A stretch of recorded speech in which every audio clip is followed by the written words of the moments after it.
안녕하세요. 저는 고향인 강원도에서 남편과 어린 딸아이와 함께 지내고 있습니다. 작년 위암 치료로 고생하던 중 친정아버지의 손에 이끌려서 고향으로 돌아왔죠. 올 때는 마음 무겁기만 했었는데 지금 생각해보니 참 잘했구나 싶어요. 물론 처음에는 막막하기만 했어요. 울분을 터뜨리는 친정아버지 앞에서 아무 말도 못했지만 내심 영영 아이를 못 보고 살아야 되나 싶은 마음에 별의별 생각이 다 들었죠. 그런 상황에서 저를 따라 남편과 아이가 모든 생활을 정리하고 이곳으로 왔을 때는 정신이 아득해질 정도로 기뻤답니다. 그렇게 시작된 새로운 곳의 생활은 친정의 도움으로 점점 안정을 되찾아갔죠.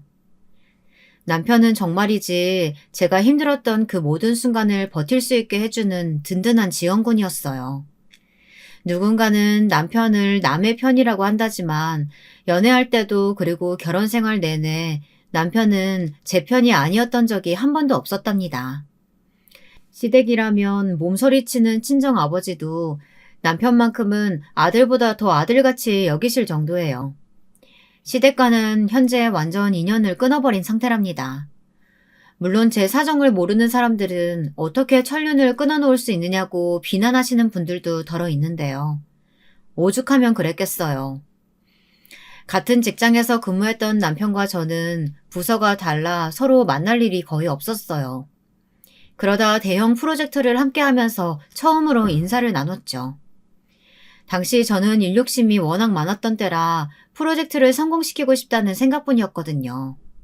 그래서 남편과 정말 많이 다퉜어요. 제가 뭘 하려고 하면 남편은 못한다고 딱 선을 그었거든요. 진짜 그때만 생각하면 얼마나 얄미운지. 재미있는 것은 남편도 저랑 같은 생각을 했다고 하더라고요. 그렇게 다투다가 정이 들어버려서는 자연스럽게 연인 사이로 발전했답니다.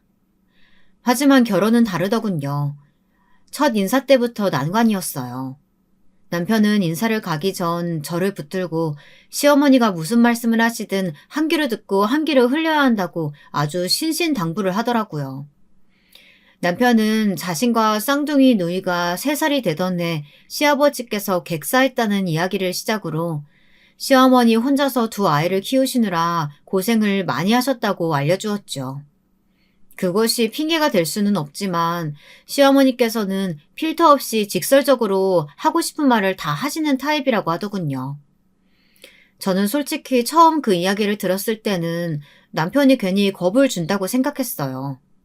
아무리 말을 모지게 하신다고 해도 첫 인사하는 자리에서 예비 며느리에게 막말을 하실 리가 있을까 하고 생각했죠. 그런데 그건 저의 엄청난 착각이었어요.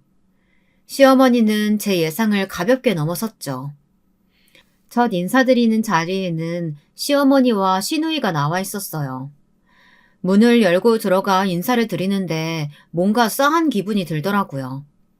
시누이는 구면이라 오랜만이란 인사와 함께 가볍게 안부를 주고받았는데 그때까지 시어머니께서는 한마디 말씀이 없으셨답니다. 괜히 눈치가 보였죠.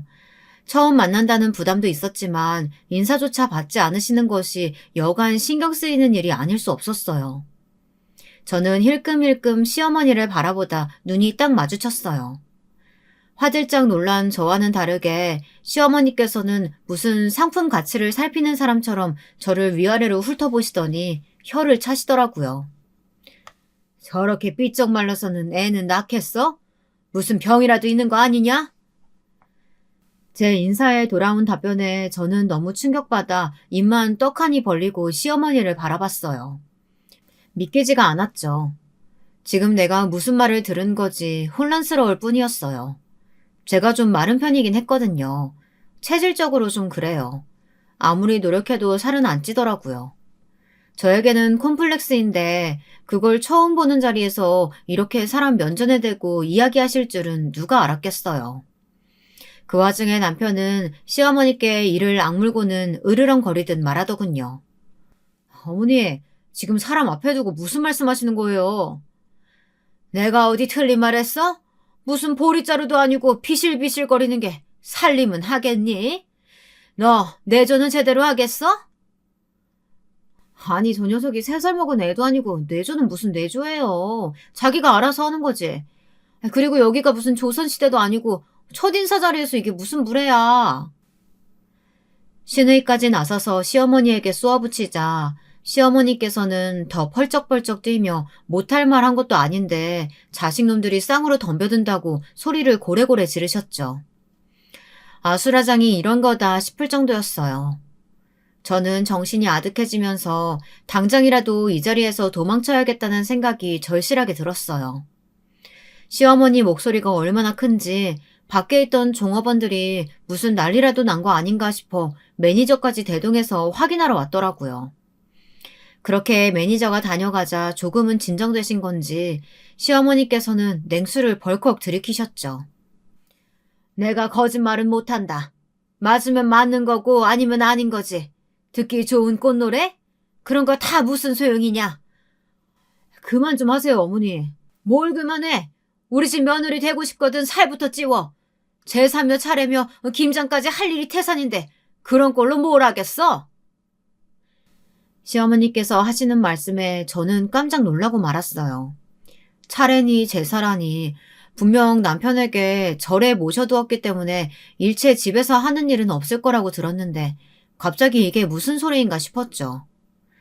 순간 머릿속으로 스쳐 지나가는 이야기가 하나 있었어요.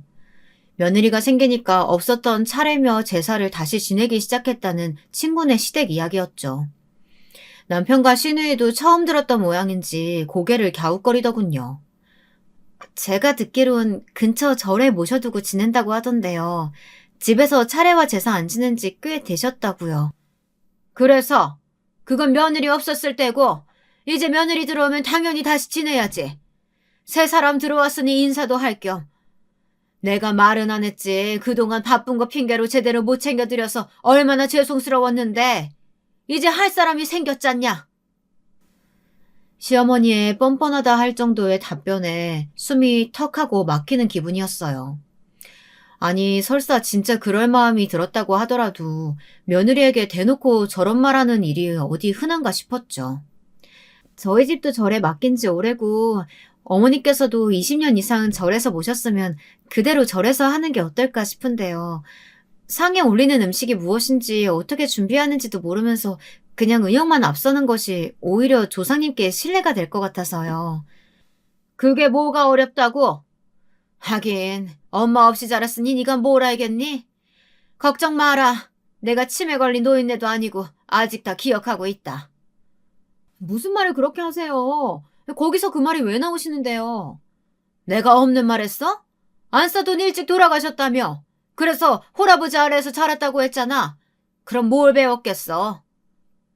어머님, 엄마 없이 자라서 뭘 알겠냐고 하셨던 말씀 사과해 주세요.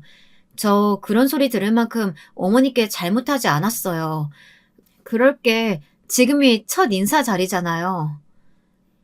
머리 끝까지 화가 난 저는 대뜸 시어머니에게 따지듯이 말했어요.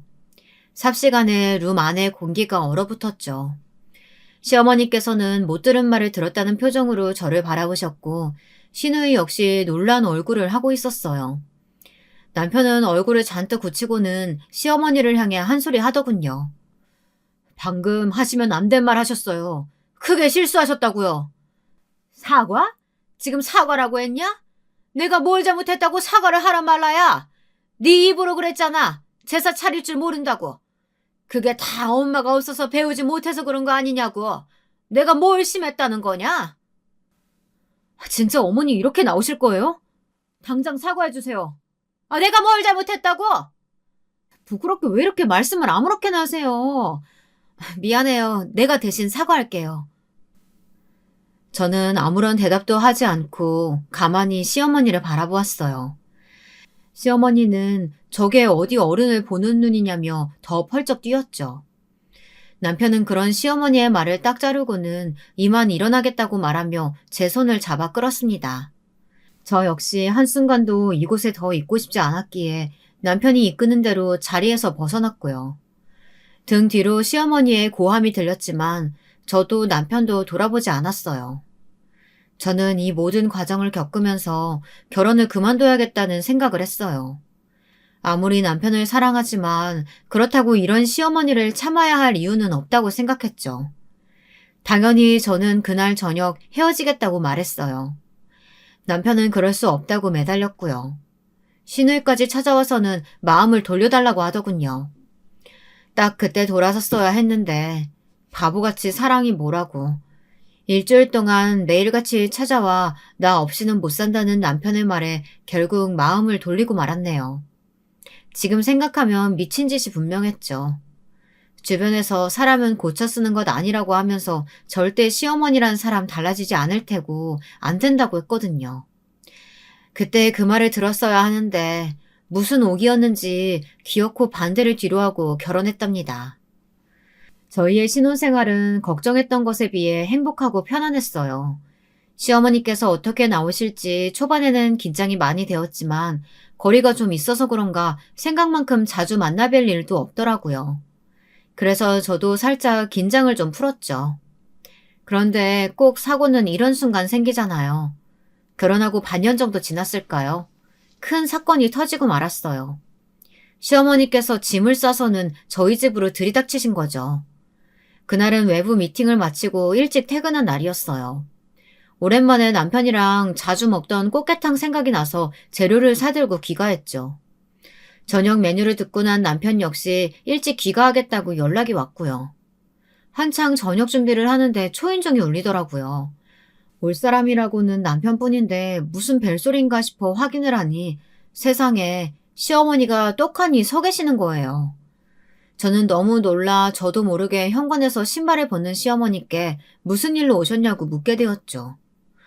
내가 못 얻고 오기라도 했어? 뭘 그렇게 놀란 눈으로 봐? 내가 내 아들 집에 오겠다는데. 아니면 뭐 나한테 걸리면 안 될 일이라도 하고 있었냐? 왜? 남자라도 숨겨놨어? 아니, 어머니, 무슨 말도 안 되는 소리를 하세요. 어라? 그냥 농담으로 한 말인데 뭘 그렇게 정색하고 그러냐? 제 언성이 높아지자 시어머니께서는 별 희한한 경우를 다 보겠다는 얼굴로 저를 쳐다보셨어요. 그리고는 현관에 우두커니 서 있는 저를 어깨로 치고 지나시더니 소파로 가 털썩 기대앉으셨죠.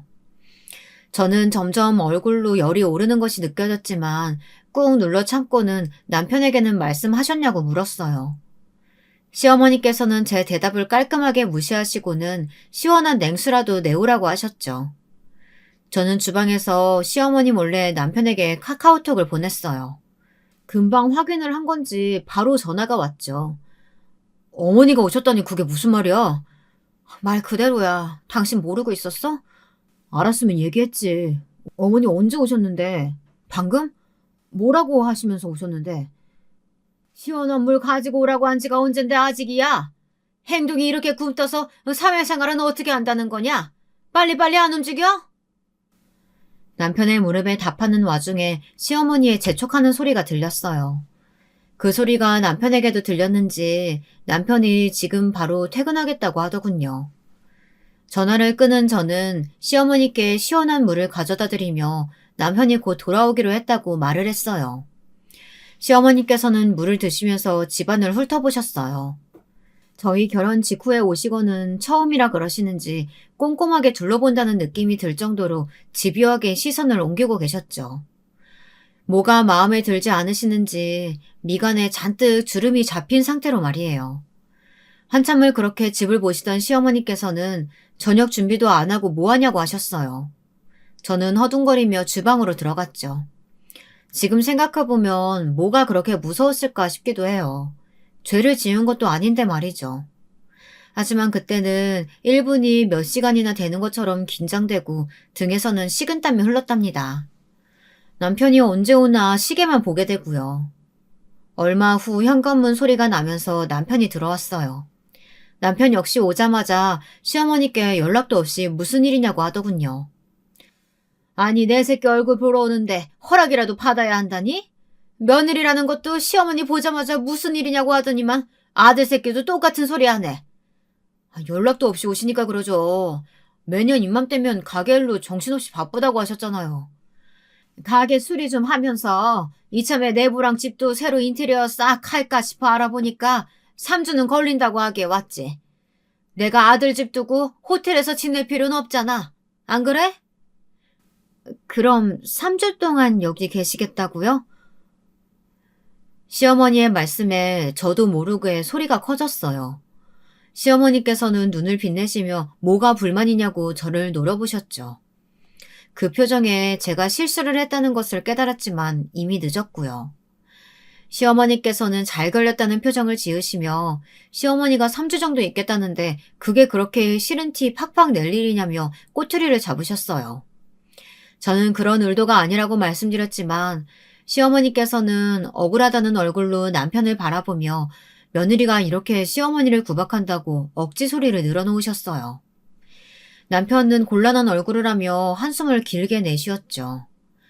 그런 의도로 아닌 거 아시면서 왜 없는 소리 하세요? 저희가 방도 둘 뿐이라 어머니께서 3주 동안 여기 계시면 불편하실까봐 그러죠. 아니, 너도 들었잖아. 내가 여기 있겠다고 하니까 뭐라고 하는지. 세상에. 어쩜 요즘은 며느리가 시어머니 눈치 보는 게 아니라 시애미가 며느리 눈치 봐야 한다고 하더니만. 진짜 우리 집이 그러네. 아이고, 내가 며느리 보기 무서워서 어디 여기 있겠니? 됐다. 내가 나가마. 어머니, 이 시간에 어디를 가신다고요? 미리 연락을 주셨으면 제가 어떻게든 준비를 했을 텐데 갑자기 오셔서 3주 동안 계신다고 하니까 제가 놀라서 그렇죠. 다 필요 없다. 이렇게 눈치 주는데 내가 뭐하러 여기 있어? 나가 죽든 말든 신경 쓰지 마라. 시어머니께서는 당장 자리에서 일어나 나가겠다고 하셨어요. 남편과 저는 막무가내로 행동하시는 시어머니를 겨우 진정시키고는 급하게 안방으로 자리를 내어드렸죠. 당시 신혼집은 방이 2개였는데 하나는 부부 침실로 그리고 하나는 드레스룸으로 쓰고 있었거든요. 이렇게 갑자기 찾아오신 시어머니께 드레스룸을 내어드릴 수는 없으니 결국에는 안방을 쓰게 해드릴 수밖에 없었죠. 저는 남편에게 오늘은 시어머니와 함께 안방을 쓰라고 말하고 저는 드레스룸에서 자겠다고 말했어요. 남편은 그게 무슨 소리냐고 펄쩍 뛰었지만 드레스룸은 한 명도 겨우 누울 장소만 남았고 키가 큰 남편이 들어가 잘 수 있는 공간은 아니었거든요. 그렇게 불편한 저녁 식사를 마치고 하룻밤을 보낸 저는 그것이 지옥의 시작이라는 것을 금방 알 수 있었어요. 다음날 아침부터 시어머니께서는 온 주방과 집을 휘젓고 다니시면서 잔소리를 시작하셨어요. 아침을 잘 챙겨 먹지 않는 남편에게 누룽지를 끓여준 것을 시작으로 제가 하는 모든 것들을 따라다니며 지적을 하셨죠. 냉장고는 왜 이렇게 텅텅 비었느냐, 남편이 일하러 나갔는데 옷은 왜 다려주지 않느냐, 남편 출근 준비보다 더 중요한 것이 뭐가 있느냐. 진짜 사람을 미치게 하실 작정이 아니고서야 그럴 수는 없겠다 싶었어요. 그리고 저는 이 잔소리를 3주 동안 상대해야 한다고 상상하자 당장이라도 도망치고 싶은 심정이었죠. 남편은 그런 시어머니에게 제발 그만 좀 하시라고 소리를 질렀지만 소용이 없었어요. 남편의 그런 모습에 시어머니께서는 자기는 이렇게 키우지 않았는데 도대체 그동안 제가 어떻게 했기에 이렇게 달라질 수 있느냐고 제게 손가락질까지 하셨답니다. 저도 더 이상은 못 참겠다 싶어서 한 소리 하려는데 남편과 눈이 마주쳤어요. 남편은 잔뜩 미안한 얼굴로 빨리 출근하라고 제게 눈짓을 하더군요. 속으로 긴 한숨을 내쉬고 나서려는데 시어머니께서 그런 제 등 뒤로 말 같지도 않은 소리를 하시더라고요. 결혼했다는 여자가 지금 저게 무슨 복장이냐? 치마는 왜 저렇게 짧고? 왜? 남자는 우리 아들 하나 가지고는 안 되겠어? 밖에 나가서 남자들 휘두르고 다니려고? 그래서 화장도 그렇게 하고 나가니? 시어머니의 말에 저는 신발을 신던 것을 멈추고 천천히 뒤돌아 바라봤어요. 하얗게 질린 남편의 얼굴이 보였지만 저는 무시하고 시어머니를 똑바로 바라보았죠. 아침에 그 대단한 잔소리는 남편을 위한다는 명목이라도 있었지. 방금은 철저하게 저를 무시하는 행동이었으니까요. 저는 잔뜩 굳은 표정으로 방금 뭐라고 하셨는지 물었어요. 시어머니께서는 네가 화를 내면 어떻게 할 거냐는 듯 고개를 쳐들고는 제게 방금 하셨던 말씀을 그대로 하셨죠. 내 말이 틀려? 그런 목적 아니면 출근하는데 치마는 왜 입고 나가는데? 다리 훤하게 다 드러내고. 적당히 좀 하세요, 진짜. 제가 다른 말씀은 그 일 생각하셔서 하는 소리라고 생각하고 넘길 수 있었는데요. 방금 하신 말씀은 아니죠. 어떻게 어머니께서 자기 며느리한테 그런 말씀을 하실 수 있으세요? 내가 뭘? 딱 눈에 보이는 대로 이야기했을 뿐인데. 아니면 아니라고 하면 될 일 가지고 뭘 소리까지 높여? 그리고 그런 소리 듣기 싫으면 행동거지를 똑바로 하든가. 행동거지를 똑바로 하라뇨. 제가 뭘 얼마나 잘못했는데요? 저도 밖에 나가서 일하는 사람이에요. 평범한 정장 입고 나가는 사람한테 지금 어머니 무슨 소리 하시는지 알고 계세요?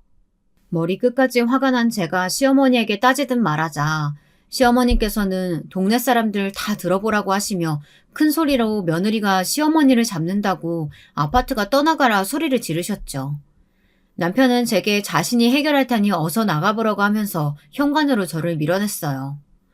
닫히는 현관문 사이로 화가 난 남편의 목소리가 들렸죠. 그만 좀 하세요. 도대체 언제까지 이 사람 못 잡아먹어서 안달난 사람처럼 하실 건데요.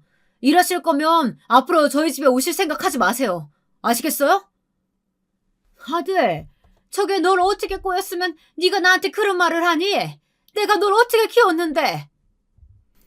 남편의 행동에 더 화가 나신 시어머니께서는 잔뜩 억울하다는 목소리로 하소연을 하셨지만 남편은 꿈쩍도 하지 않았죠. 현관문이 닫히고 나서도 저는 화가 가라앉지 않아 현관문을 노려보고 서 있었어요. 이런 기분으로 어떻게 출근을 하란 말인가 싶어 머릿속이 터질 것만 같았죠. 겨우 마음을 가라앉히고 출근하기는 했지만 하루 종일 일이 손에 잡히지 않았어요. 평소에 하지도 않던 실수도 연거푸 저질렀죠. 점심시간에도 저는 입맛이 없어 회사 근처 공원에 앉아 쓴 커피만 마시고 있었답니다. 때마침 시누이에게서 연락이 왔어요. 어머니 올라오셨다면서요? 아침에 연락받고 얼마나 놀랐는지. 오늘 좀 늦게 들어와요. 내가 그 사이에 어머니 우리 집으로 모실 테니까. 형님 댁으로요? 괜찮으시겠어요? 아니 혼자 사는데 안 될 게 뭐야. 거기 손님 맞을 방이 어디 있다고 거길 가시는지. 그냥 내가 모시고 갈 테니까 그렇게 알고 있어요. 시누이는 고맙다는 제 말에 고마울 일이 뭐가 있느냐며 오히려 아침에 있었던 일 들었다고 하면서 대신 사과하겠다고 하셨어요. 그 말에 울컥한 저는 왜 자신에게 그런 말씀을 하시는지 이유를 모르겠다고 저도 모르게 하소연을 했죠. 시누이는 무언가 알고 있는지 그냥 놓친 내 화풀이라고 생각해달라고 하며 말을 아끼셨고요. 좀 더 캐묻고 싶었지만 점심시간이 끝나가고 있어 그냥 전화를 끊었답니다.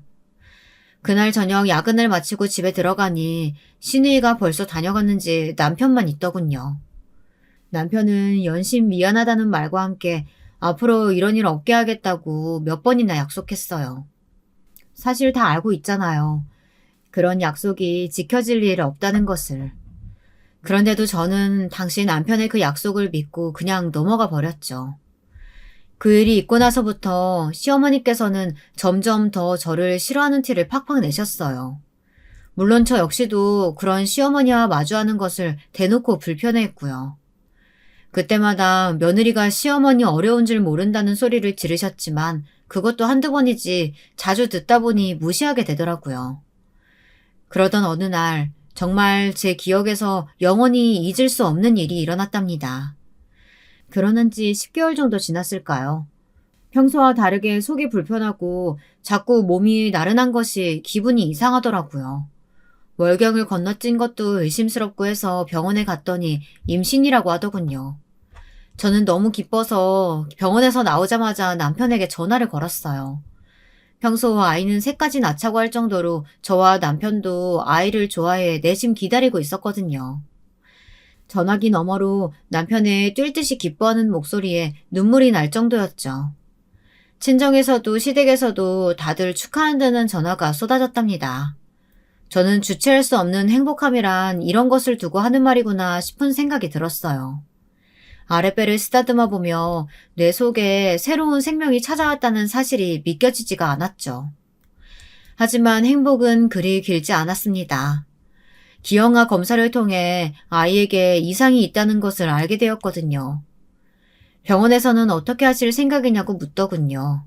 하지만 제 귀에는 아무런 소리가 들리지 않았죠. 기형아라니 제가 뭘 잘못한 건 아닌가 온갖 생각이 다 들었어요. 평소 식습관부터 시작해서 제가 쓰는 물건들까지 제가 실수한 일이 뭘까 또 생각했죠. 남편 역시 충격받은 얼굴로 아무 말도 하지 못했고요. 병원에서 결과를 듣고 집으로 온 저희 부부는 무슨 말을 해야 할지 몰라 그냥 소파에 멍하니 앉아 있었어요. 남편은 아무 말 없이 조용히 제 손을 잡아주기만 했죠. 그렇게 밤에 한숨도 자지 못한 저희 부부는 다음날 다시 병원을 찾았어요. 그런데 더 충격적인 사실을 알게 되었어요. 이미 아이가 사산되었다고 하더라고요. 저는 제 귀를 의심했어요. 이 모든 것이 꿈이라고 생각되었죠. 저희가 결정을 내리기도 전에 아이는 이미 제 곁을 떠났더라고요. 저는 살짝 불러온 배를 붙들고 하염없이 눈물을 흘렸어요. 남편 역시 눈물을 훔치며 그런 저를 안아주었고요. 그 뒤로 사실 기억이 없어요. 남편의 말로는 그대로 정신을 잃었다고 하는데 다시 눈을 떴는데 본능적으로 알 수 있었거든요. 이미 아이가 가버렸다는 것을요. 눈을 뜨고 병원 천장을 보는데 또 눈물이 나더군요. 저는 가만히 눈을 감고 이를 악물며 새어나오려는 울음을 참았어요. 그런데 그때 큰 소리가 귓가에 들렸어요. 남편이 시어머니와 통화하는 소리였죠. 진짜 그만 좀 하세요. 이게 누구 잘못도 아니에요. 의사 선생님이 자연적으로 일어나는 일이라고 하셨는데 제발 어머니 이상한 소리 좀 하지 마세요. 내가 틀린 말 했어? 처음부터 뭐라 그랬니? 저렇게 말라서 애는 낳겠냐고 했지? 애미가 얼마나 모자라면 애를 그렇게 보내? 뭐? 기영아? 그게 다 어미라는 작자가 행동을 똑바로 못해서 그런 거야. 어머니, 제발 좀 그런 소리 좀 하지 마세요. 뭘 제대로 알고 말씀을 하시던가요. 모르긴 뭘 몰라. 딱 보면 알지. 여자가 몸을 제대로 아낄 줄 모르니까 이런 일이 벌어지는 거야. 아유, 아까운 내 손자. 아이고, 그러게 결혼 전에 이곳저곳 검사라도 할걸. 어머니! 제 귀에 박히는 시어머니의 악담은 안 그래도 모든 것이 제 탓만 같았던 제 마음에 생채기를 내는 것은 물론 심장을 뜯어내는 기분마저 들게 했어요. 저는 감은 눈에 힘을 주며 이를 악물었죠. 남편의 분노에도 시어머니께서는 아랑곳하지 않으셨어요. 내 말 듣고 과수원집 딸내미랑 결혼했으면 좋았잖아. 그 집 딸내미 너보다 일주일 늦게 결혼해서는 며칠 전에 떡두꺼비 같은 아들 쌍둥이 낳았다더라. 엄마 말 듣고 결혼했으면 나도 벌써 손주를 안았지. 에휴, 하여튼 저런 애가 뭐가 그렇게 좋다고. 앞으로 그런 말씀 하실 거면 저희 부부 앞에 2번 다시 나타나지 마세요. 저도 앞으로 어머니 안 봅니다. 저 한다면 하는 거 아시죠? 내가 널 어떻게 키웠는데 눈에 쌍심지를 켜고 달려들 수가 있어? 아들, 네가 말해봐라. 내가 이런 말도 못할 입장이야? 어? 네, 하지 마세요. 듣기 싫습니다. 문이 거칠게 열리는 소리와 함께 곧 정막이 찾아왔죠. 저는 천천히 눈을 떴습니다. 그리고 넘쳐흐르는 눈물을 조용히 훔쳤죠. 그 일이 있고 나서부터 남편은 제 앞에서 시어머니에 관한 이야기를 단 한 번도 꺼내지 않았어요. 몇 번이고 전화를 주셨지만 저는 전혀 받질 않았죠. 물론 다시 연락하는 일도 없었고요. 제 마음을 알았는지 남편도 제게 시댁에 함께 가자는 소리를 하지 않더라고요. 시누이도 마찬가지고요. 그렇게 첫 아이를 보낸 아픔을 다독이며 몇 달의 시간을 보냈을까. 저희 부부에게는 또 한 번의 아이가 찾아왔답니다. 첫 번째 경우도 있고 해서 주변에는 알리지 않았어요. 기형아 검사가 끝날 때까지 저는 조심 또 조심하면서 부디 이번에는 좋은 소식이길 바라며 기도를 드렸죠. 다행히도 아이는 건강하게 잘 자라고 있더라고요. 그제야 안심이 된 저는 남편과 친정에 이 사실을 알렸어요. 남편은 어떻게 이렇게 중요한 일을 감쪽같이 숨길 수 있느냐고 놀라면서도 혼자 그 시간을 보내게 해 미안하다는 말을 하며 저를 꼭 안아주더군요. 시어머니도 이 소식을 들었는지 저희 집으로 찾아오셨어요. 물론 저는 만나고 싶지 않았습니다. 시누이가 살짝 알려준 덕분에 자리를 사전에 피할 수 있었답니다. 그렇게 저는 아이를 핑계로 출산할 때까지 시어머니와 더 거리를 둘 수 있었어요. 태어난 딸아이는 정말이지 눈에 넣어도 안 아플 만큼 사랑스러웠어요. 딸바보라는 말이 왜 있는지 알 수 있을 만큼 남편은 기뻐했죠. 시어머니 얼굴은 두 번 다시 보고 싶지 않았지만 손녀가 태어났다는 소리에 찾아오신 시어머니를 내칠 수 없어서 1년 만에 얼굴을 마주했습니다. 시어머니께서는 제품에 안긴 딸아이를 힐끗 보시고는 대뜸 왜 딸이냐고 하셨어요. 그 난리를 쳤으면 아들을 낳아야지. 고작 딸 낳는다고 천륜을 끊어뒀어?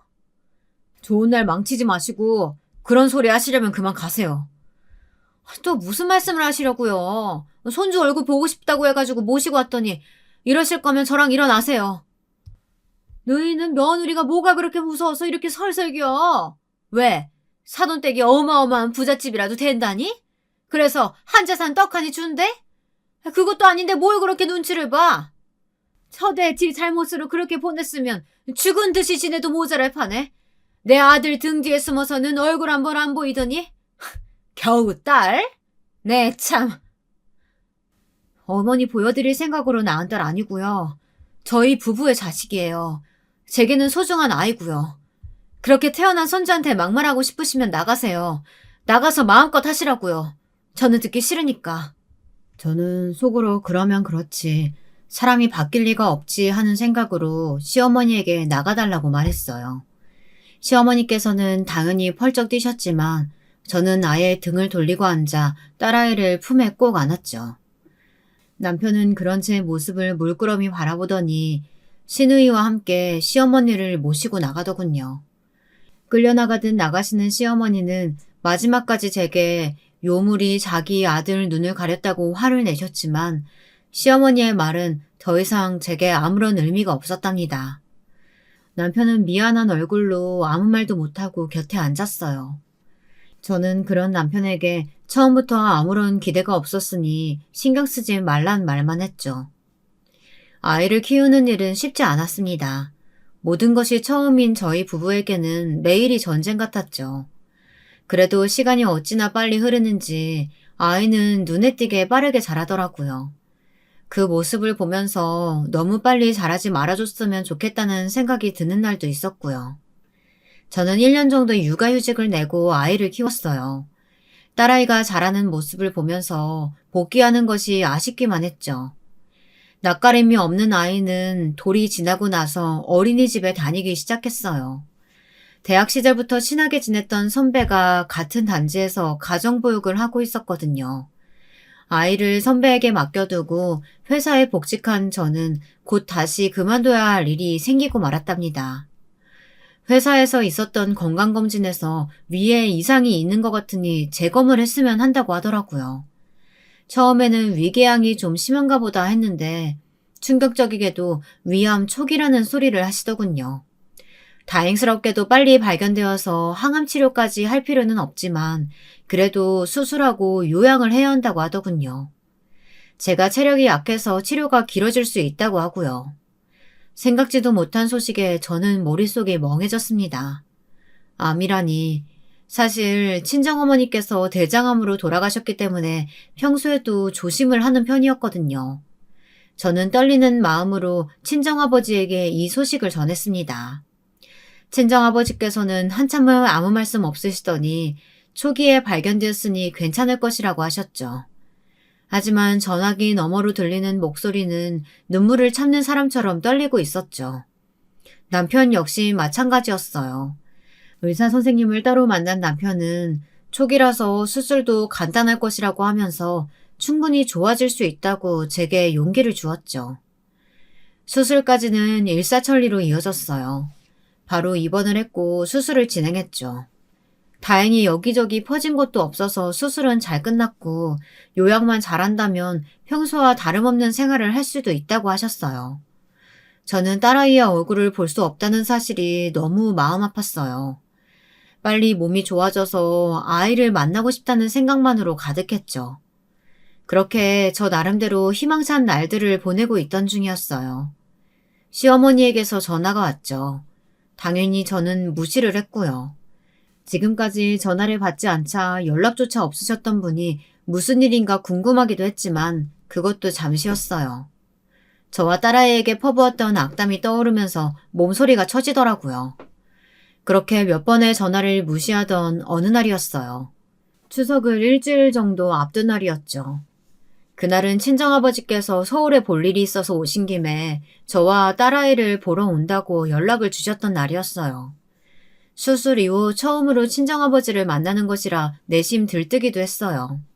걱정이 많으셨을 친정아버지께 빨리 좋아진 모습을 보여드리고 싶었거든요. 그런데 찾아온 사람은 친정아버지가 아니셨어요. 당연히 친정아버지라고 생각하고 나간 곳에는 시어머니가 떡하니 계셨죠. 저는 너무 당황스러워서 인사조차 못하고 있었어요. 저는 급하게 병실로 돌아가려고 했지만 시어머니도 저를 발견했는지 큰 소리로 부르시더군요.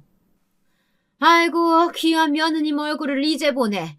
그렇게 전화를 해도 받질 않더니만. 저는 시어머니의 비아냥거리는 말투에도 최대한 담담하게 무슨 일로 오셨냐고 물었어요. 시어머니께서는 환자복을 입은 저를 보시더니 고개를 절레절레 저으시면서 혀를 차셨어요. 그리고는 뭐 얼마나 아프다고 병원에 입원해서 전화를 안 받느냐고 물어보셨죠.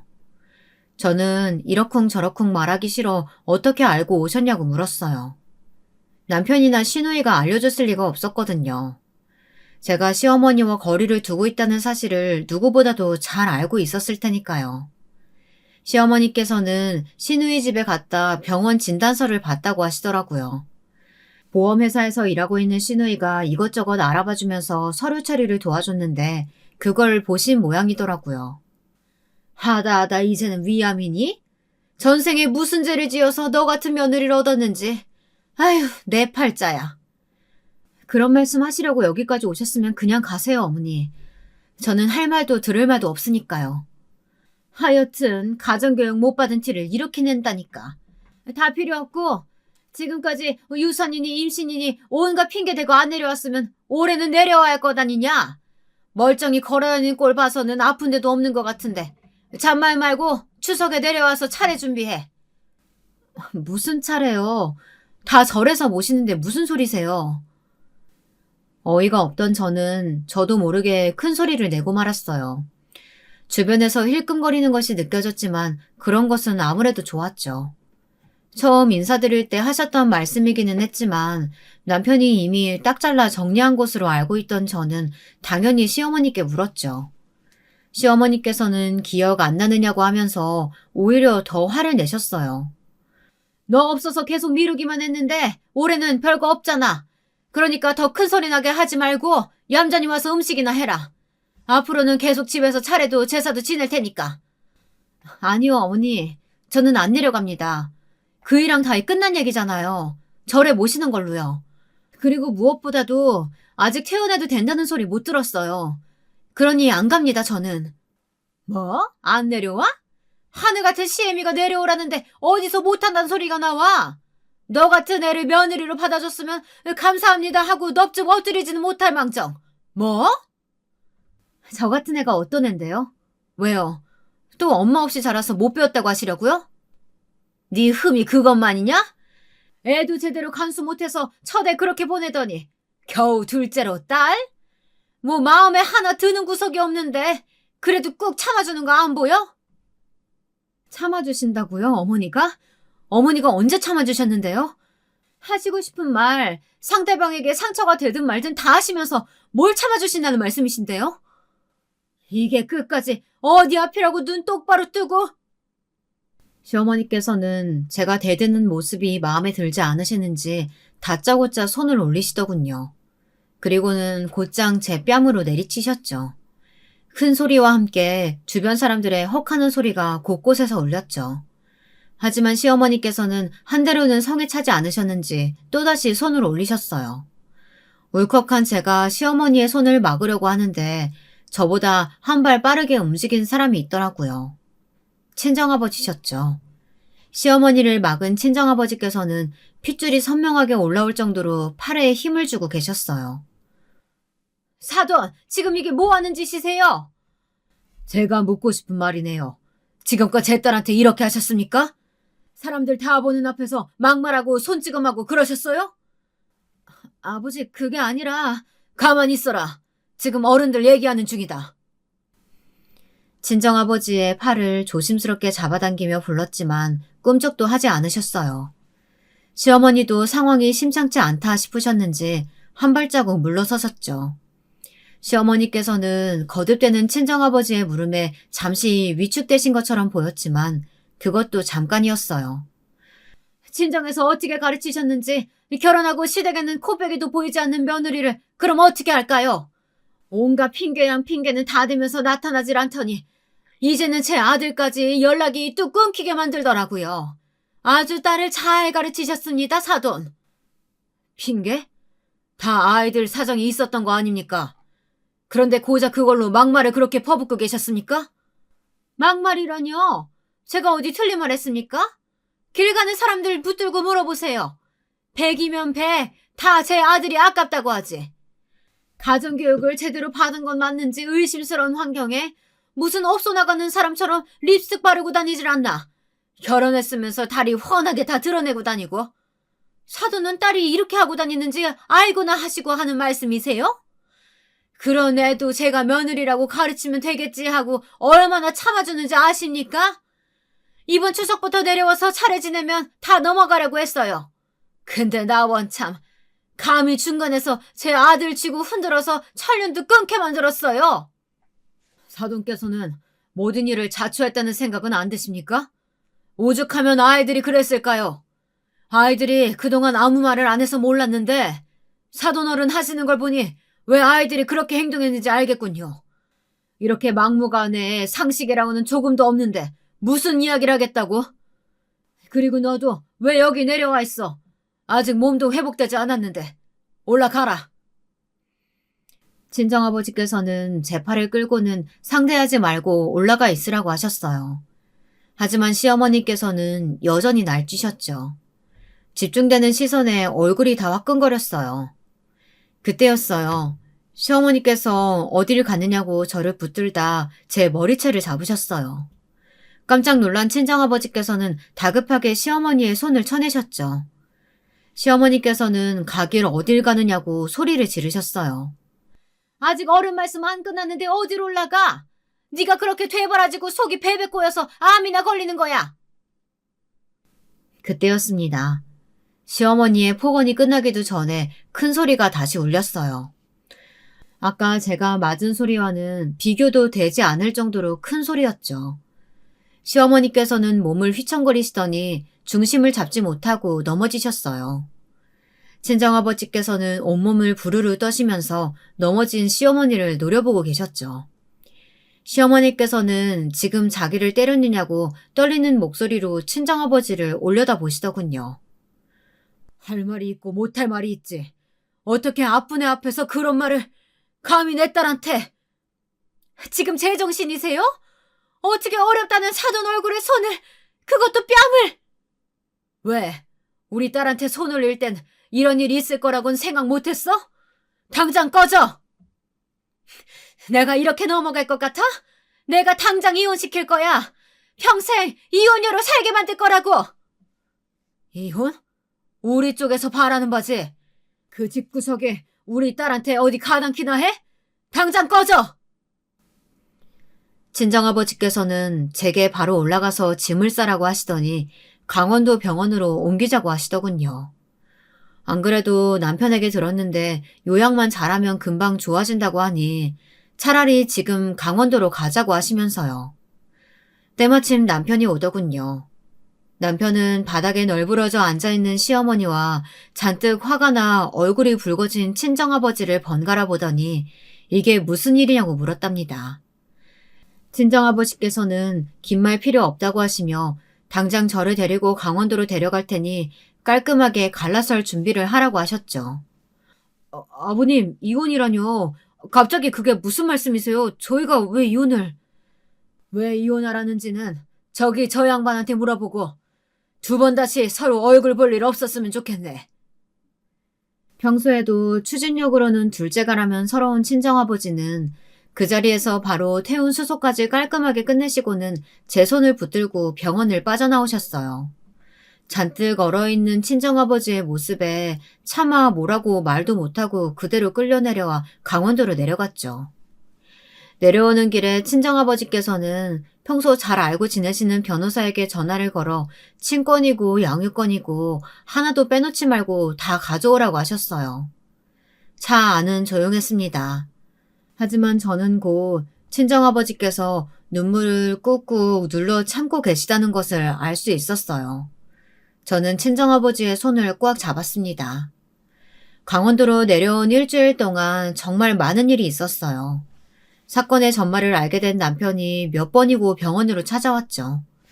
처음에는 단호하게 내치셨던 친정아버지께서도 남편이 딸아이를 데려오자 말없이 손녀의 얼굴을 쓰다듬어 주시고는 저와의 만남을 허락해 주시더라고요. 고작 며칠인데 남편의 얼굴은 뭐라 말할 수 없을 정도로 엉망이었습니다. 아이를 제게 안겨준 남편은 아무 말도 하지 않고 그냥 제 옆에 무릎을 꿇고 앉아 있었어요. 저 역시 그런 남편에게 아무 말도 하지 않았고요. 제가 태어난 이후에도 남편은 꾸준히 저를 찾아왔어요. 여전히 친정아버지께서는 못마땅한 얼굴을 하셨지만 사위가 무슨 죄겠냐고 한숨을 내쉬고는 곧 자리를 피하셨죠. 그렇게 몇 번의 만남이 더 있고 나서야 저는 처음으로 남편에게 물었습니다. 우리 이혼할까? 미안하다. 내가 잘못이야. 내가 중간에 단호하게 어머니랑 정리를 했어야 했는데 차마 용기를 못 냈어. 정말 미안해. 됐어. 당신이 애쓴 거 알아. 중간에서 나랑 어머니 못 만나게 하려고 노력 많이 했잖아. 형님도 그렇고. 그래서 말인데 나 이번에 어머니랑 인연 아예 끊기로 했어. 누나하고도 이야기 끝냈고. 회사도 그만둘 거야. 너랑 우리 딸 있는 곳에서 함께 살고 싶어서. 나는 너랑은 죽어도 못 헤어지겠고 우리 딸 못 보고 산다는 것도 상상도 못 하겠어. 저는 남편의 얼굴을 물끄러미 바라보았어요. 말이 그렇지 어디 쉬운 일이겠습니까? 남편의 말을 들은 친정아버지도 마찬가지의 반응을 보이시며 단호하게 이혼을 하라고 말씀하셨어요. 남편은 자신이 용기가 없어 그동안 제가 상처를 받았다고 하면서 이번에 확실히 알았다고 하면서 허락해달라고 했죠. 그렇게 한 달을 꼽아 강원도로 출퇴근하듯 찾아오는 남편을 보며 친정아버지께서도 결국 그렇게 하라고 하시더군요.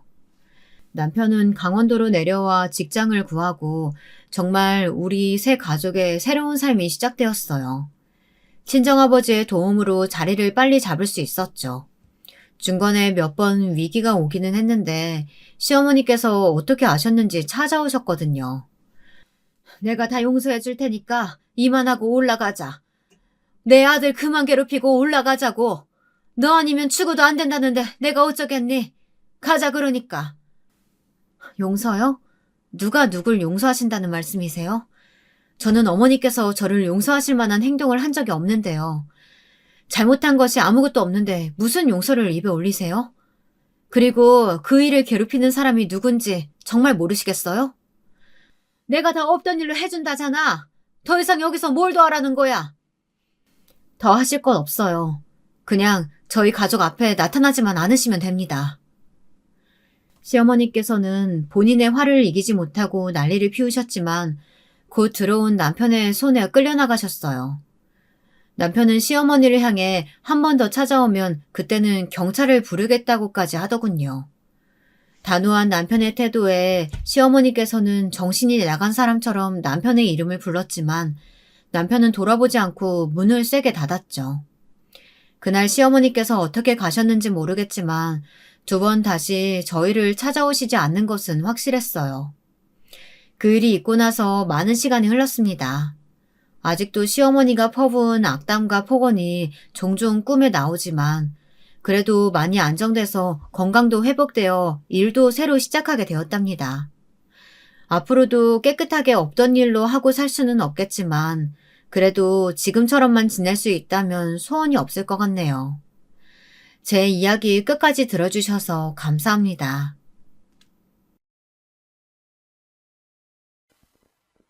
안녕하세요. 저는 경기도 화성에 사는 40 중반대의 가정주부입니다. 오늘 해드릴 제 이야기는 한마디로 말하면 사이다 사연이라고 할 수 있겠는데요. 진행자분이 아니라 제가 소개하니 조금 민망하기도 한데 어찌됐든 사이다 사연은 맞아요. 제가 한 방에 못된 것들 코를 눌러주었으니까요. 어떻게 된 일인지 말씀드리려면 일단은 저의 어린 시절부터 이야기를 시작해봐야 할 것 같아요. 저는 어렸을 적 전주에 살았고 위로 3살 차이 나는 오빠 한 명이 있었어요. 저희 집은 조그맣게 세탁소를 했는데 저희는 어렸을 적부터 우애가 좋아 항상 그 근처 세탁소에서 땅 따먹기나 공기놀이 같은 걸 하며 놀곤 했어요. 거기다 세탁소 주변엔 길고양이가 한 마리 있었는데 그 길고양이와 함께 시간을 보내다 보면 하루가 금방 흘러갔어요. 저희 오빠는 성격이 참 순한 사람이었어요. 아픈 동물을 보면 잘 지나치지 못하고 리어카를 끄는 어르신들을 봐도 먼저 가서 끙끙거리며 밀어주곤 했어요. 그래서 어른들은 저보다도 오빠를 좋아했어요. 오빠만 보면 아이고 우리 윤식이 착하지 라는 말을 많이 하셨죠. 지금 저도 어린 시절의 오빠를 떠올리면 가장 먼저 떠오르는 수식어가 착하다라는 말일 정도로 오빠는 참 착했어요. 그런데 사람이 너무 착하면 그에 못지않게 나쁜 것들도 따라오곤 하더라고요. 오빠는 성격이 드세지 못해 동네 애들한테 맞고도 한마디를 못했어요. 특히 같은 학교 다니는 애들이 어찌나 말 못하는 오빠를 괴롭히던지. 그때마다 오빠를 지켜준 건 저였어요. 야, 우리 오빠 괴롭히지 마. 너 특히 한 번만 더 우리 오빠 때리면 내가 가만 안 둔다 했지? 제가 돌멩이라도 던지며 소리를 버럭 치면 아이들은 그제야 물러갔고 오빠는 훌쩍거리며 다가와 제 손을 꼭 잡곤 고맙다고 말하곤 했어요. 오빠, 울지 마. 뚝. 응, 고마워 윤정아. 오빠가 되어서 너도 지켜주지 못하고. 그게 무슨 소리야. 난 우리 오빠가 세상에서 제일 좋은데. 그렇게 언제나 오빠를 돌보는 건 제 몫이었어요. 허나 그러면서도 오빠에게 혹여나 무슨 일이 생길까 늘 노심초사했어요. 그러던 어느 날 일이 하나 벌어졌는데요. 학교 끝나고 문 앞에서 절 기다리고 있어야 할 오빠가 없는 거예요. 오빠가 어디 갔지? 그때부턴 가슴이 두근거리기 시작했어요. 학교 전체를 뒤져봐도 머리털 하나 보이지 않았고 선생님에게 물어도 모른다는 말씀만 돌아왔죠. 그런데 오빠와 같은 반인 언니가 윤정아, 너 혹시 윤식이 찾아? 윤식이 아까 학교 뒷산으로 끌려가던데. 라고 말하는 거예요. 어린아이들이 이유 없이 한 사람을 괴롭히고 때리는 그 순수한 악이 얼마나 잔인한지 모르는 어른들도 많을 거예요. 근데 저는 9살의 나이에 그 광경을 목격하고 나선 어린아이가 지닌 악이라는 것을 철석같이 믿게 되었죠. 아직도 그 광경을 너무도 생생하게 기억하고 있습니다. 도착하니 아이들이 오빠를 동그랗게 둘러싸고 있었고 오빠는 울면서 그만하라는 말만 반복하고 있었어요. 오빠! 오빠는 그제야 잔뜩 겁에 질린 사슴 같은 눈망울로 도와달라는 식으로 제 이름을 불렀고 오빠를 괴롭히던 아이들의 시선도 저에게로 왔는데 다들 저보다 덩치가 큰지라 그땐 저도 겁이 나더라고요. 어떻게 여기서 우리 오빠를 지켜야 할까? 고민들이 머릿속을 팽팽 돌아가는데 결정을 내리기도 전 이미 제 입에선 이 말이 튀어나왔어요. 선생님들이 지금 오고 있어. 여기로 오고 있다고. 너넨 이제 다 큰일 났어. 아마 니들 엄마도 학교에 와야 할걸? 제 말에 아이들은 술렁이기 시작했고 그제서야 몇몇 아이들이 겁을 느낀 듯 했어요. 아이들도 자기 엄마 아빠가 야단치는 건 무서운 법이니까요. 다행히 몇몇 아이들은 산을 내려가기 시작했고 뿔뿔이 흩어지는 기세가 보이자 다른 아이들도 포기하고 내려가기 시작했어요. 근데 한 오빠만 제가 거짓말을 하는 걸 수도 있다고 선생님이 오는 걸 지켜보자고 하더군요. 아직도 그 오빠 얼굴을 기억해요. 유독 오빠를 괴롭히던 남자애였어요. 하지만 문제되진 않았습니다. 제가 곧바로 달려들어 코를 때려버렸으니까요.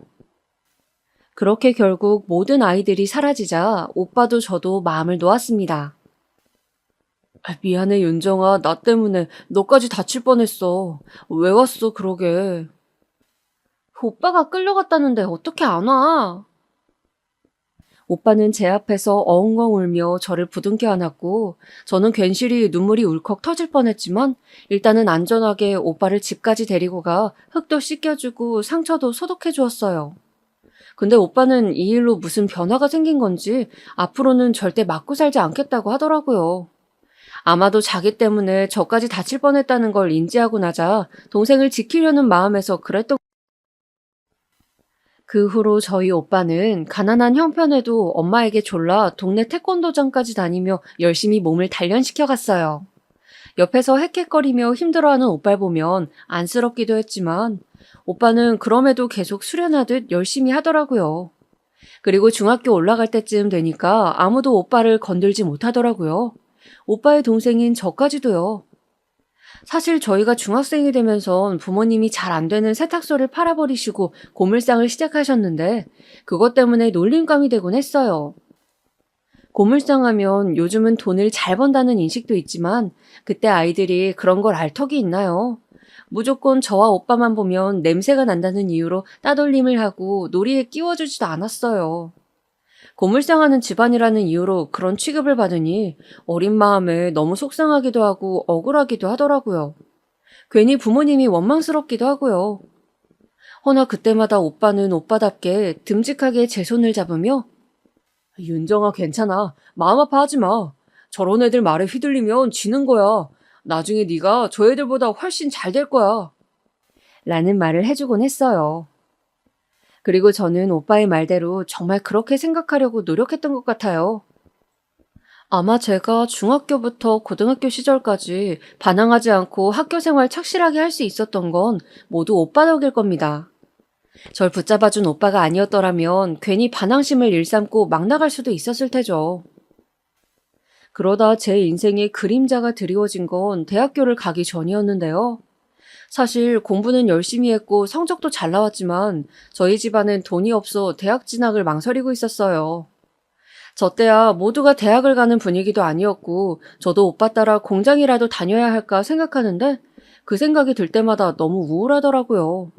선생님도 윤정아, 네 성적에 대학 안 가기는 너무 아쉬운데 장학금이라도 노리고 한번 써볼래? 라고 권유하셨지만 장학금 받는 일이 쉬운 것도 아니고 바보 같았지만 스스로 마음속에서 포기하게 되더라고요. 결국은 나중에 선생님을 찾아가 선생님, 저 그냥 시험 안 보고 대학도 안 갈래요. 라고 말하고 최대한 담담한 마음으로 어디서 일할지를 알아보러 다녔습니다. 근데 멀리서 일을 하던 오빠가 부모님에게서 그 소식을 들었는지 오랜만에 집을 찾아왔어요. 그리고는 흰 봉투 하나를 턱 앞에 내려놓더군요. 너는 무조건 대학 가는 거야. 돈 때문에 안 간다는 소리는 말어. 알겠어? 오빠 그게 무슨 말이야. 그나저나 이 돈 어디서 났어? 내가 번 돈이야. 너 대학 보내주려고. 그러니까 넌 이 돈 들고 대학 가는 거야. 더 아무 말 하지 마. 그날 오빠의 모습은 생경할 정도로 엄했어요. 오빠는 무조건 대학을 가야 한다며 저 대학 가는 뒷모습을 봐야겠다고 공장도 다시 안 가고 기다렸어요. 결국 제가 시험 보는 날까지 앞에서 기다려주며 떡을 전해준 게 저희 오빠였죠. 덕분에 저는 대학을 갔고 또 그곳에서 연애도 하며 자유로운 생활을 누릴 수 있었습니다. 오빠가 공장에서 얼마나 힘들게 일하는지 알기에 학비는 최대한 제가 책임지려 했지만 오빠는 한 번도 밀리지 않고 꼬박꼬박 돈을 보내주었고 거기에 용돈까지 얹어주었죠. 하지만 왜인지 오빠에게 고맙단 말을 하기가 너무 쑥스러워 잘 못하게 되더라고요. 그래서 나중에 쪽지로나마 고맙단 말을 써준 게 전부였습니다. 아무튼 그 후로 대학을 졸업하고 첫 사회에 발을 디뎠을 때는 이제는 정말 제 힘으로 사는 것이었기 때문에 굳은 마음으로 직장에 입사했던 것 같아요. 그리고 하루하루 전쟁통 같은 나날을 보내며 사는 와중에 남편도 만났고요. 남편은 당시 제 직속 사수였는데 꽤 잔소리가 많은 상사에 속했어요. 조금만 잘못 일을 처리해도 윤정씨, 이거 저번에도 실수한 것 같은데 또 같은 실수를 반복하면 어떡합니까? 하며 호되게 야단을 치곤 했죠. 그 때문에 남편에게 일을 배우면선 늘 긴장의 연속이었어요. 오늘은 실수한 거 없겠지, 괜찮겠지, 무사히 넘어가겠지, 이런 생각들을 하며 지하철을 타곤 했죠. 그러던 어느 날 기어이 제가 사건을 벌이고 말았는데요. 당시 저희 회사에서 맡고 있던 큰 프로젝트의 자료를 저와 몇몇 동기들이 맡아 수집하고 처리하게 되었어요. 작은 일이긴 했지만 다들 좋은 대학도 나왔겠다 승진에 욕심이 많았기 때문에 어떡하든 이 기회를 잡으려는 동기들이 많았죠. 그래서 다들 한마음 한뜻으로 열심히 했고 저 또한 보탬이 되기 위해 밤을 새워가며 일을 했어요. 그런데 발표 당일날 제가 꾸벅꾸벅 졸다 그만 출력한 자료를 담은 서류철을 지하철에 놓고 내린 거예요. 하필 그날이 발표 당일이었기에 그 많은 자료를 출력할 시간도 없었고 자료가 없으면 윗분들이 발표하기 힘든 상황이었죠. 순간 눈앞이 아찔하더라고요. 어떻게 해야 하나 발만 동동 구르고 있는데 직속 사수였던 남편이 상황을 보고받곤 출력할 시간을 벌어 어떻게든 일을 처리하더군요. 그 모습이 처음으로 멋있어 보였어요. 그때까진 무서운 상사에 지나지 않았는데 말이에요. 그렇게 남편을 짝사랑하게 되고 적극적으로 들이댄 끝에 몇 달 되지 않아 사귀게 되었습니다. 지금 생각하면 참 꿈결 같은 시절이었어요. 제가 처음으로 열렬히 사랑했던 사람과 연인이 되었다는 생각에 전쟁통 같던 회사가 이제는 무지개가 펼쳐진 공간 같았고 길거리의 간판마저도 아름답게 보였으니까요. 하지만 꿈은 꿈으로 끝나듯 남편에 대한 환상은 결혼하자마자 깨지게 되었습니다. 보통 남편과 문제가 있으면 시부모님과도 갈등이 있는 경우가 많은데요. 제 경우는 아니었어요. 시어머니도 시아버지도 굉장히 자유분방하시고 쿨하신 분이라 저희에게 딱히 간섭하는 일이 없었어요. 오히려 너희들 인생이니 알아서 살아라, 나는 내 인생 살겠다 하시는 분이었죠. 그런데 남편이 말썽을 피우더라고요. 그것도 여자 문제로요. 연애할 때 몰랐냐고요? 네, 연애할 땐 전혀 모르고 있었어요. 남편이 잘 감춘 것도 있었고 저 역시 그저 남편에게 빠져있기 바빴던 때이니까요. 근데 결혼하고 나니 갑자기 남편 옆에 여자들이 막 달라붙는 느낌이었어요. 어이없으시겠지만 처음엔 남편이 바람을 피우는지도 모르고 우리 남편이 너무 잘생겨서 이런 일이 일어나나 보다라고 생각했어요. 사실 남편이 잘생기고 키도 훤칠하니 외모가 준수한 건 맞았거든요. 그에 비해 저는 키도 작고 어떻게 보면 조금 평범하게 생긴 편이었으니 연애할 때 저와 같이 길거리를 다니면 우리를 연인으로 안 보는 사람도 많았죠. 또 남편을 향해 영화배우를 닮았다고 하는 사람들도 꽤 있었어요. 남편이 결혼한 줄도 모르고 친구들 모임에 나갔다가 어떤 여자가 덥석 전화번호를 물어오는 일도 있었고요. 그런 일을 겪다 보니 그 순간엔 남편이 잘생겨서 의부증 걸리는 여자들이 한순간에 이해가 되더라고요. 남편은 그때마다 나는 윤정이 너밖에 없어 라며 말해주긴 했지만 어쩐지 안심이 안 되었어요. 혹시나 남편에게 어떤 여자들이 들이대는 건 아닐까? 그 여자가 나보다 이쁘면 어떡하나 5만 가지 상상을 다 하며 불안에 떨었어요. 특히나 남편이 회식이 있다고 하는 날은 잠도 자지 못하고 남편 오기만을 기다렸어요. 저희가 신혼생활을 이어간 지 얼마 안 돼 바로 아이가 생겼기 때문에 저는 회사를 다니다 그만두고 집에 있었는데 그래서인지 더 불안하고 괴롭더라고요. 몇몇 친구들은 그런 절 보고 윤정아, 차라리 밖에 전시도 좀 보러 다니고 하면서 여유롭게 시간을 보내는 건 어때? 제안하기도 했어요. 근데 돌아다니는 것도 다 돈인데 어떻게 매일 그렇게 보낼 수가 있나요? 그것도 하루 이틀이지. 그때는 사랑하는 남편이 애써 힘들게 번 돈을 펑펑 쓰고 싶지도 않았어요. 그래서 마음을 다스리기로 스스로 몇 번이고 다짐하고 또 다짐하며 임신 기간을 지나왔죠. 허나 애써 한 다짐이 무색하게 자꾸 이상한 일들이 일어났어요. 어느 날엔 같은 빌라 사는 주인집 아주머니가 이런 질문을 하는 거예요. 저 같이 사는 분이랑 부부관계 맞으시는 거죠? 네? 그럼요, 맞죠. 여기 왔을 때 말씀드렸잖아요. 그죠. 아유, 난 또 혹시나 하고. 네? 아유, 그게 아니고요. 아유, 아니에요. 그냥 물어봤어요. 내가 요즘 할 일이 없나 보네. 쉬어요? 지금 생각해보면 그 주인집 아주머니는 저에게 어떤 신호를 주신 게 분명했어요. 제가 바보같이 못 알아들었을 뿐이죠.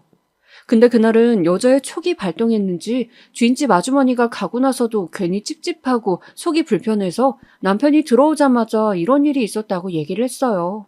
그랬더니 남편이 아무렇지 않게 웃으며 그러시더라고요. 아유, 주인집 아주머니 진짜 많이 깜빡깜빡 하시나 보네. 깜빡깜빡해? 아니, 저번에 집주인 아저씨가 나한테도 그랬거든. 아주머니 치매가 의심된다고. 물었던 걸 묻고 또 물으신다고.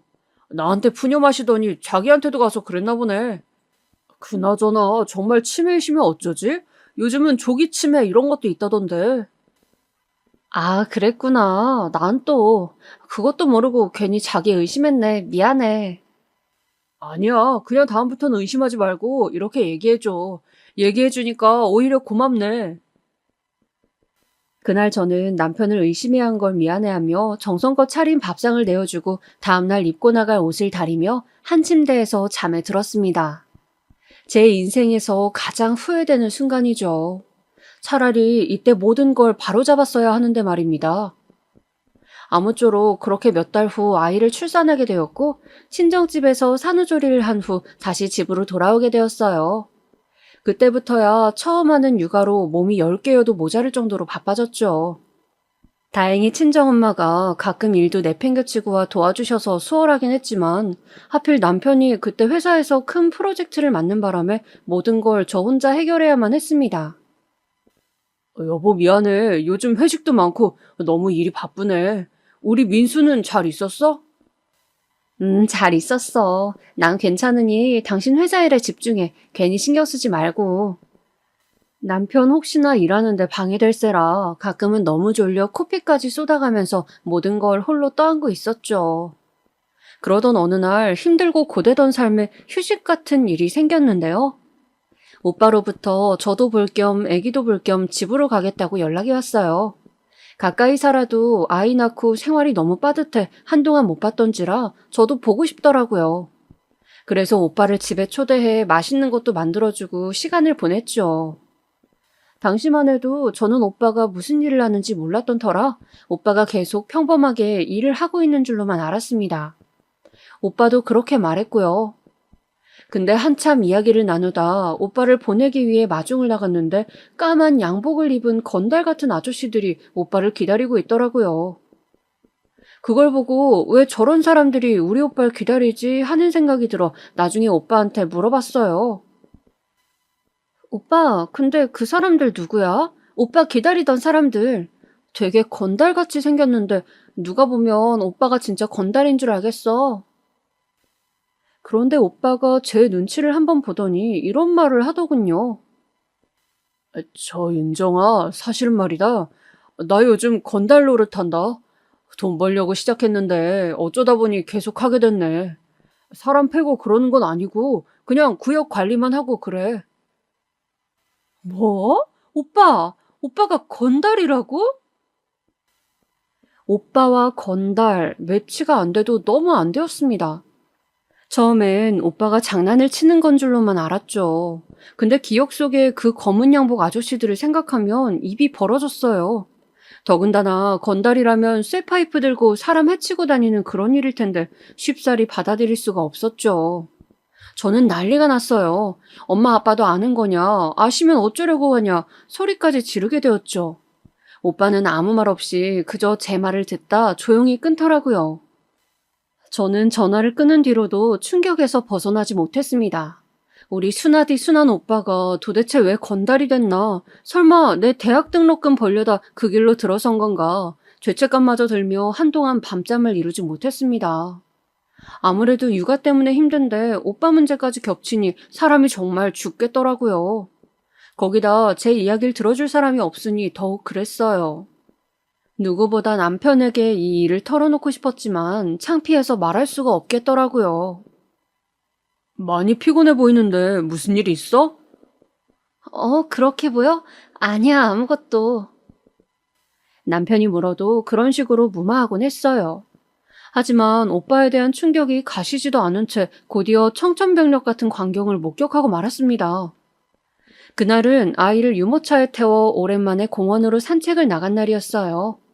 아파트에서 같이 아이 키우는 엄마들끼리 친해졌는데 한 엄마가 커피 한잔 하자며 불러 모았거든요. 저도 마침 커피가 간절하던 찰나 내 자신에게도 휴식을 줘야겠다 싶어 나갔는데 그때 공원을 걷던 와중 영희 엄마가 손가락으로 어딘가를 가리키며 저거 민수 아빠 아니야? 하더라고요. 네? 회사에 있을 시간에 남편이 그럴 리 없다고 생각하며 시선을 돌려 따라가 봤는데 정말 제 남편이 맞았어요. 근데 남편 옆에는 어떤 여자가 마치 연인처럼 딱 달라붙어 있더라고요. 이상하게도 분위기가 심상치 않았어요. 민수 엄마 아는 사람이야? 저는 모르는 사람인데 아마 남편 회사 동료일 거예요. 남편 회사 동료일 거라고 둘러댔지만 같은 아파트 주민들의 반응은 역시 조금 떨떠름했어요. 그도 그럴 것이 남편이 이 시간에 여기 있는 것도 그 여자를 보는 행동이나 눈빛도 이상했거든요. 그 후 정자에 앉아 수다를 떨면서도 내내 제 마음은 편치 않았습니다. 외간 여자의 생긋 웃는 얼굴이 떠오르면서 저만의 착각이 아니란 강렬한 확신이 들어 남편이 들어오자마자 오늘 낮에 혹시 외근을 했냐고 물었어요. 그때만 해도 마지막 희망의 끈을 붙잡고 있었습니다. 외근? 아니, 안 했는데? 왜, 당신 회사 왔었어? 어? 아니, 내가 당신 회사를 왜 가? 그냥 물어봤어. 그때 식은땀이 쭉 흘러내리면서 감이 왔습니다. 이 남자 바람 피는구나. 다음날 남편을 아무렇지 않게 배웅해주면서 저는 아이를 잠깐 친한 주민 집에 맡기곤 택시를 타곤 미행을 시작했어요. 대체 언제부터였을까? 언제부터 날 속였던 걸까? 가슴속에선 천불이 날 것 같은데 이상하게 행동은 초연해지더라고요. 그리고 남편의 회사가 끝날 무렵 남편과 함께 모텔로 들어가는 여자를 발견하고야 말았습니다. 그 여자였죠. 어제 본 그 여자. 그들을 놓칠까 보자마자 불이 난 듯 재빠르게 달려가 낚아챘어요. 그리곤 남편과 여자의 뺨을 한 번씩 후려쳤습니다. 너 언제부터야? 언제부터 노란한 거냐고? 여보, 잠시만. 남편은 잠시 당황한 듯 했어요. 그런데 그 뒤에 이어지는 반응이 아주 놀랍더라고요. 제가 길길이 날뛰자 짜증난다는 듯 한번 절 보더니 그러더군요. 아, 그래, 바람 좀 폈다. 근데 어쩔 건데? 뭐 이제 와서 애도 있는데 이혼이라도 할 거야? 뭐? 너 지금 뭐라는 거니? 바람펴 걸린 주제에 왜 이렇게 떳떳해? 왜 이렇게 당당해? 아, 그럼 뭐 어떻게 하라고? 무릎이라도 꿇으라고? 아, 서로 피차 그건 아니라는 거 알잖냐? 내가 무릎 꿇고 빌면 나 용서해 줄 거야? 그거라도 해야지. 사람이면 그래야지. 우리 어설프게 이러지 말자. 어른답게 얘기 나누자고. 잠깐 나 따라 들어와. 남편은 심지어 그 상황에서도 자기가 주도하려는 듯 저를 데리고 커피숍으로 가려 했어요. 그 과정에서 저는 안 가겠다고 몸싸움을 벌였고요. 근데 그런 저희를 보더니 상간녀가 이런 말을 하더라고요. 오빠, 저 여자 진짜 촌스럽다. 무슨 바람 한 번 가지고 저 난리야? 어머, 언니, 그만 오버하세요. 원래 남자들은 한 여자한테 머물지 않아요. 그냥 왔다 갔다 하는 거지. 억울하면 언니도 바람 펴요. 아직 나이 젊으신 것 같은데. 기가 막혔는데 남편은 그 와중에도 천하태평이었어요. 그 순간 몰려오는 남편에 대한 배신감으로 저는 제정신이 아니었습니다. 착하고 다정한 사람이라 믿었던 남편이 돌변한 모습, 도무지 적응이 되지 않았죠. 그래서일까요? 상황을 받아들일 수 없던 저는 숨을 거세게 헐떡였고 그러다 앞이 노래지면서 기절을 해 응급실로 실려가고 말았어요. 하지만 하늘도 무심하시지 응급실에서 눈을 뜬 제가 처음 본 건 징그러운 남편의 눈동자였습니다. 괜찮아? 괜찮은 거야? 대답 없이 고개를 돌렸어요. 남편 얼굴이 꼴도 보기 싫었죠. 근데 남편은 갑자기 불쌍한 얼굴로 이런 개소리를 늘여놓더군요. 윤정아, 지금 와서 이런 말 그렇겠지만 나로서도 어쩔 수 없었어. 협박해서 만난 거야. 저 여자가 나랑 안 만나주면 직장에도 알리고 너한테도 알리겠대. 그래서 어쩔 수 없이 만나준 거야. 어차피 그 여자애 술집에서 일하는 애야. 근데 어쩌다 나한테 집착하게 돼선 저렇게 무섭게 나오는데 나도 직장 잃기 싫고 너 잃기 싫어서 그래 버렸어. 미안해. 많이 놀랐지? 나도 아까는 괜히 세게 나왔는데 사실 나 이혼당하는 거 무서워. 싫어. 다른 것보다 나 민수 아빠잖아. 민수 이름 듣자마자 갑자기 아들이 떠오르면서 눈물이 줄줄 흐르더라고요. 남편에게 눈물을 들키지 않으려고 돌아서서 흐느끼고 있는데 남편은 한숨을 푹 쉬더니 무릎을 꿇었습니다. 그리곤 한 번만 용서해달라고 다신 유흥업소 같은 데 가지 않겠다고 저보다 더 곡소리를 내며 울더라고요. 그 후 저는 퇴원수속을 빠르게 밟곤 아이를 먼저 되찾아왔어요. 그리고 차분하게 아이를 안으며 생각했죠. 어떻게 해야 할지. 근데 도무지 마음이 서지 않았어요. 남편에 대한 충격으로 기절까지 했으면서 막상 저를 빤히 바라보는 아이 눈동자를 보니 너무 흔들리더라고요. 이게 맞는 선택일까? 이렇게 어린 내 아이를 두고 내가 이혼을 하는 게 맞을까? 그러면서 상간녀의 말도 떠오르더군요. 남자들 다 이런다는 말. 그래, 어차피 남자들 한 번씩 바람핀다면 한 번쯤은 눈 감아줘도 되지 않을까? 그렇게 바보 같고 나약한 말만 머릿속에 맴돌았습니다.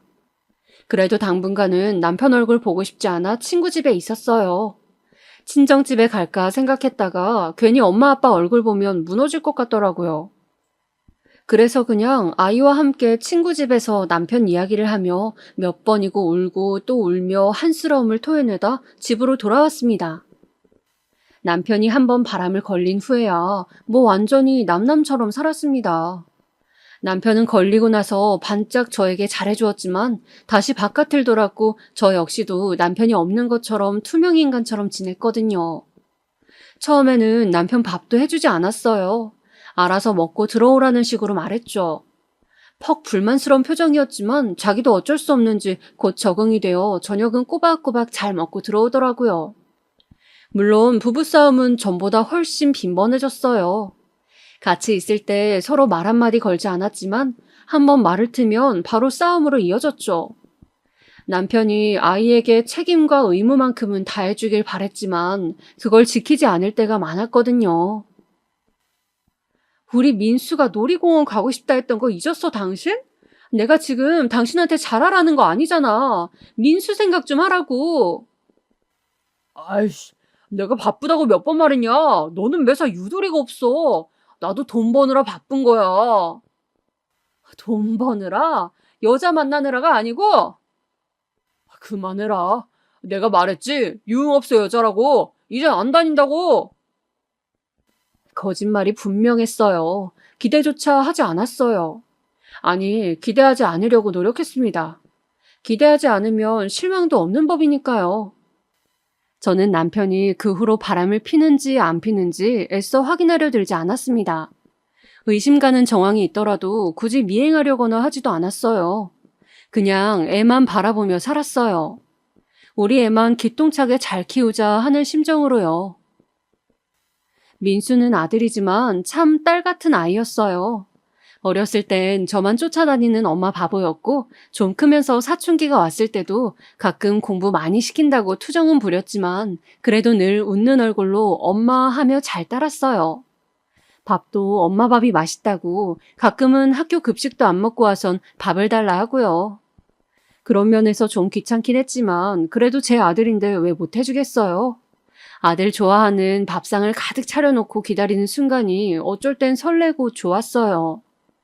그리고 가끔 가다 어버이날이랍시고 용돈을 모은 걸로 작은 헤어핀 같은 걸 사다 줄 때면 너무 기특했죠. 그런데 민수가 크고 나니 이번엔 애아빠 벌이에 문제가 생기더라고요. 직장에서 무슨 일이 있었는지 갑자기 퇴사를 하면서 다른 회사를 옮겨갔는데 그 후론 이직을 밥 먹듯이 했어요. 그러다 보니 생활비가 일정치 않게 되었고 민수 학원비에도 부담이 가더라고요. 그때 저라도 나서야겠다 싶어 근처 아르바이트를 구하는 공고들을 다 뒤져보았어요. 아줌마가 할 일이 있을까 싶어 보았는데 가만히 찾아보니 집에서 할 수 있는 일도 있고 은근히 없지 않더라고요. 열심히 찾아보다 돈을 가장 많이 주는 곳으로 결정했어요. 그리고 이왕 하는 거 즐겁게 하자 생각하며 근처 김밥집에서 김밥을 말기 시작했죠. 민수 엄마, 김밥 아주 야무지게만 해. 일을 많이 해본 사람 같아. 정말요? 아유, 그럴 리가요. 정말이야. 음식점 하나 해도 되겠어. 같이 일하는 아줌마들이 이런 칭찬을 해주시곤 했는데 그때 들었던 칭찬이 듣기 좋았는지 힘이 나곤 했어요.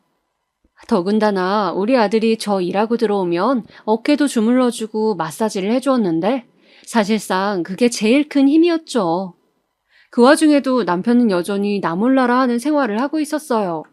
심지어 가끔은 외박까지 하며 늦게 들어오시더라고요. 그런데 그때 문득 이런 생각이 들었어요. 남편이 또 바람을 피는구나. 근데 남편에 대한 배신감이라기보단 이젠 이혼이란 선택지를 고려해보게 되더라고요. 역시나 남편은 상간녀까지 데리고 와 저에게 요구하기 시작했습니다. 이혼해줘. 얼른 도장 찍으라고. 당신도 알고 있었잖아. 못해 나는. 우리 민수 장가가기 전까진 안 돼. 진짜 답답하게 왜 그러냐. 넌 그럼 내가 딴 여자랑 붙어 먹는 거 보고도 계속 살겠다는 거야? 난 살아. 그러니까 이혼은 안 돼. 우리의 인생에 흠집내는 짓은 절대 할 수 없어. 남편의 징징거림은 계속되었어요. 이젠 상간녀와 아이에 나가 따로 살림을 차리겠다는 말을 하는데 기가 차더라고요. 뻗대던 저도 조금씩 지쳐갔고요. 그러다 문득 이런 생각이 들었습니다. 혹여나 민수가 나중에 장가를 가면 그땐 이혼을 해도 되지 않을까 하는 생각이요. 우리 아들이라면 제 결정 충분히 이해해 줄 것 같았어요. 그래서 저는 그때부터 독립을 준비하기로 마음을 먹고 먼저 친정에 어렵게 부탁을 했어요. 엄마, 나 돈 좀 빌려주면 안 돼요? 돈? 네, 엄마. 나 작은 가게를 해보려고 하는데 엄마 도움이 필요해요. 엄마는 집안 사정이 어려워 여기까지 왔다는 걸 이해하신 듯 어렵게 고물상을 하여 버신 돈을 저희에게 흔쾌히 내어주셨어요.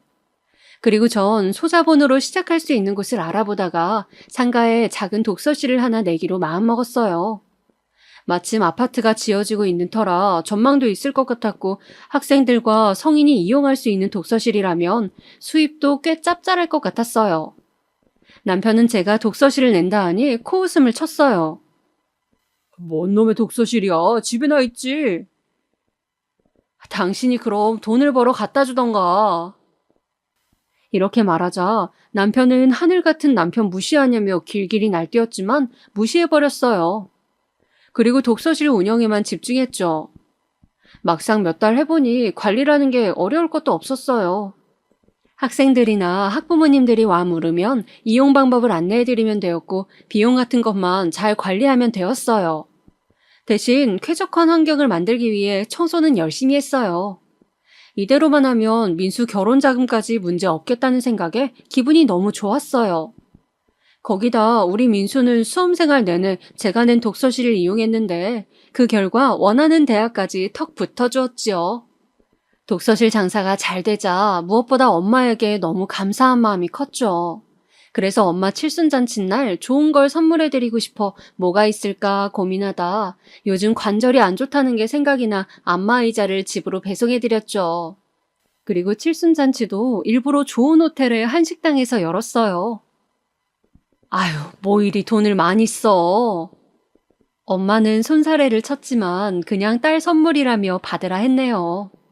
근데 당일날 크나큰 문제가 생기고 말았어요.